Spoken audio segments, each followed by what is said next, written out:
Premila Lal was shot dead by her friend after jumping out of a closet to surprise him. Thinking an intruder was in the house, Eric Galley grabbed his gun, and when he opened the closet door, Premila screamed, startling him into firing a fatal shot.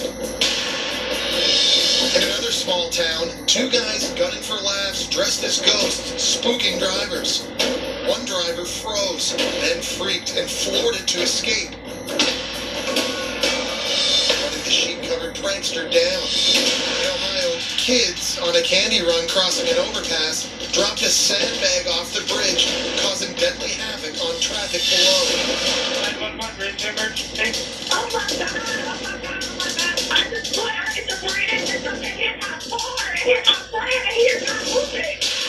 Another life shattered by a senseless prank gone wrong. And joining me now from LA with more is attorney and legal analyst Emily Campagno. Emily, the woman in that audio, understandably very, very frantic. What happened in this case?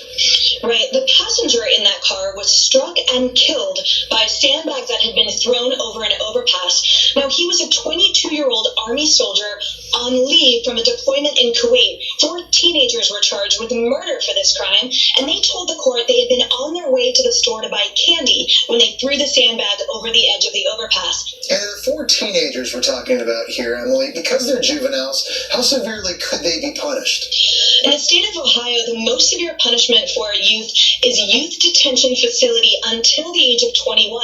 Now, 3 of those teenagers were 14 at the time of the crime, and 1, however, was 13, and it was him who was responsible for throwing the sandbag over the overpass. He faces what's known as a blended sentence, which means he can be confined in youth detention until the age of 21, but then begin a concurrent adult incarceration sentence, which begins at the age of 21. It eerily echoes an earlier incident. Another passenger, another father. This time, that person was killed by a rock. Emily, how does this tragedy compare to that one, in your eyes, criminally? Right. You know, in different states, there are different laws. So in the state of Michigan, these 5 teenagers can be tried as adults because their children can be tried as adults if the charges are felonies. Now, these teens face up to life in prison without parole. So while we're talking about children and the potential for juvenile detention, they have real-world consequences, and we're seeing these children face the music. Okay, next. Can you imagine being on the receiving end of images like this? Now, thankfully, this isn't blood. It's only ketchup. Emily, what happened here? This was an incredibly elaborate and reckless prank where a couple staged a murder scene and then sent text photographs to their family members. So it's understandable that at least 3 hysterical family members called 911 and the police responded to this couple's house. Any chance the couple faces real consequences? This couple faces legal consequences and were charged with inducing panic.